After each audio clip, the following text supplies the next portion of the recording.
నల్లగొండ జిల్లా మిర్యాలగూడలో TRS council సమావేశం జరిగింది. ఇక పట్టణ సంస్థలపై టీఆర్ఎస్ నాయకులు చర్చించారు. అనంతరం మున్సిపల్ కార్యాలయం వద్ద ధర్నా నిర్వహించి డబుల్ బెడ్రూమ్ ఇళ్లను అర్హులైన నిరుపేదలకు పారదర్శకంగా కేటాయించాలంటూ కూడా డిమాండ్ చేశారు.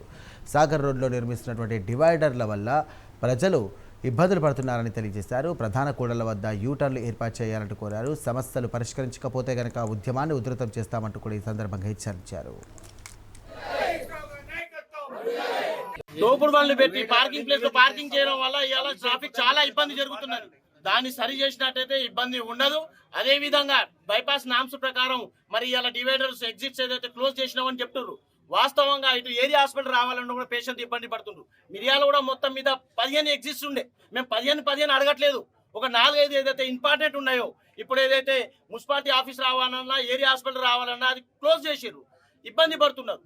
ఇక చాలా చోట్ల ఒక 2-3 చోట్ల చాలా ఇబ్బందికరంగా ఉన్నది. కాబట్టి ఆ డివైడర్స్ మరి దాన్ని ఎమ్మటే తీసేయాలని కూడా మేము 2-3 సార్లు గతంలో ఉన్న సబ్ కలెక్టర్ గారికి ఇవ్వడం జరిగింది, ఇన్ఛార్జ్ ఆర్డీఓ గారికి ఇవ్వడం జరిగింది. ఆ డివైడర్స్ దాన్ని ఎమ్మటే బైపాస్ కమిషనర్ గారికి కూడా ఇవ్వడం జరిగినది. తర్వాత ఎమ్మెల్యే గారికి కలిస్తే కనుక ఈ వారం 10 అఖిల పక్షంగా మీటింగ్ కూడా దీని మీద పెట్టుకోవడం జరిగినప్పుడు ఎమ్మెల్యే గారు ఒకటే మాట అన్నారు, 10-15 రోజుల్లో నేను డివైడర్ తీసిస్తా అన్నారు. కానీ ఇప్పుడు దాకా కూడా ఆ డివైడర్లు తీయకపోవడం మీద మాకు అనుమానం వ్యక్తపరుస్తున్నాయి. మళ్ళీ ఒకసారి మేము అఖిల పక్షాన్ని అందరినీ కలుపుకొని మీరు కనుక ఇప్పుడు కమిషనర్ గారికి డిఈ గారికి వినతి పత్రం ఇవ్వడం జరుగుతుంది. ఇమీడియట్ డివైడర్స్ తీయాలి. తీయకుంటే మేము అఖిల పక్షంగా ప్రజా సంఘాలు అందరినీ కలుపుకొని మనం జేసీబీ తీసుకొని డివైడర్ తీసుకోవాలని మేము తీవ్రంగా హెచ్చరిస్తున్నాము. ఏకపక్షపాతంగా నిర్వహిస్తూ ఉంది.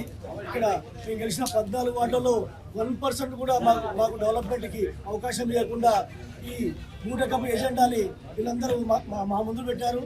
18వ వార్డు 19వ వార్డుకి మాకు ఒక 100 మీటర్ల దూరం కూడా ఉండదు. 18వ వార్డుకి కోట్లు శాంక్షన్ చేసి 19వ వార్డుకి ఒక డ్రైన్ కానీ ఒక లైట్లు కానీ ఇంతవరకు సీసీ రోడ్లు కానీ ఏది కూడా డెవలప్మెంట్ చేయలేదు. ఏకపక్షపాతంగా ఈ అధికార పార్టీ వన్ సైడ్ వారిగా ప్రవర్తిస్తుంది. గత 10 సంవత్సరాల్లో భాస్కరరావు గారు ఎప్పుడు కూడా ఇలాంటి పాలన చేయలేదు. ఇక్కడ డివైడర్ కట్టి జనాలందరూ ఇబ్బందుల పాలవుతున్నారు. అంబులెన్స్కి గవర్నమెంట్ హాస్పిటల్ కావాలి, ఏరియా హాస్పిటల్ కావాలి.